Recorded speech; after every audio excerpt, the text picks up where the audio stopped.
Secangkir pengharapan untuk mengawali hari ini. Renungan pagi tanggal 2 Juni. Meninjau organisasi kembali bagian 2. Kisah para Rasul 20 ayat 8 berfirman, "Karena itu, jagalah dirimu dan jagalah seluruh kawanan, karena kamulah yang ditetapkan Roh Kudus menjadi penilik." Kekuatan pendorong di balik gerakan untuk membentuk organisasi adalah kombinasi ide-ide yang saling terkait dan terpadu.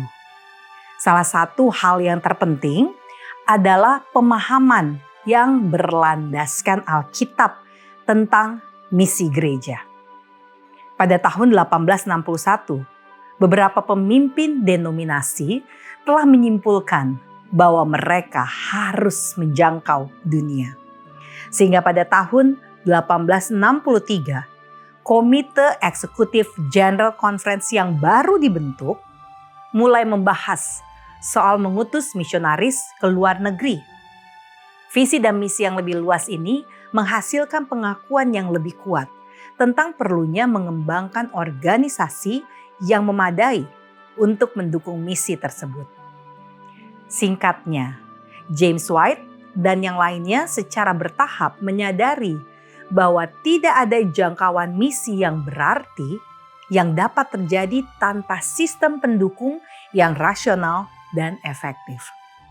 Realitas kedua yang membantu James dan rekan-rekan seimannya memperluas konsep mereka tentang struktur gereja adalah kebutuhan untuk mempertahankan kesatuan doktrin.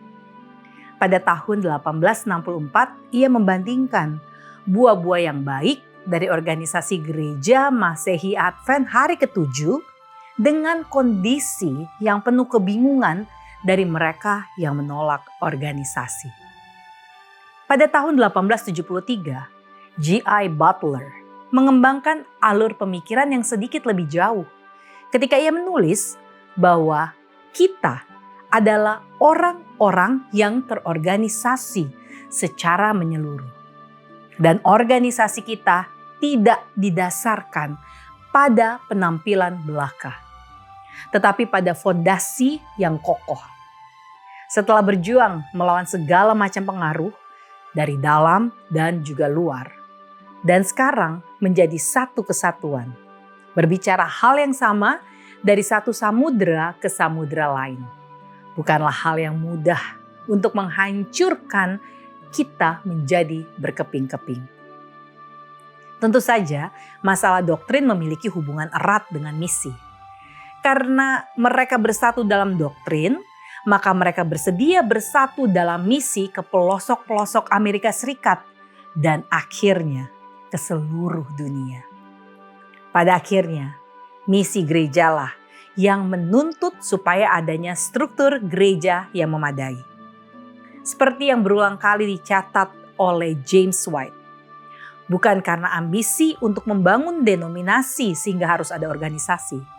Tetapi organisasi itu ada karena memang ada kebutuhan yang sesungguhnya.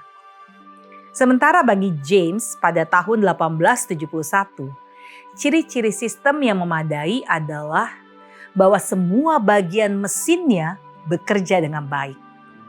Kaum Advent mula-mula juga berusaha mendasarkan struktur organisasi mereka pada fondasi yang selaras dengan ajaran Alkitab tentang prinsip-prinsip yang seharusnya mendukung sifat dan misi gereja.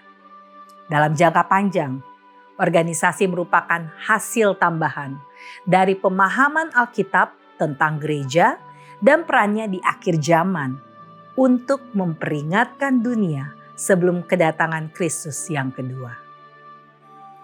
Doa kita hari ini, Tuhan tuntun kami bersatu dalam doktrin dan misi.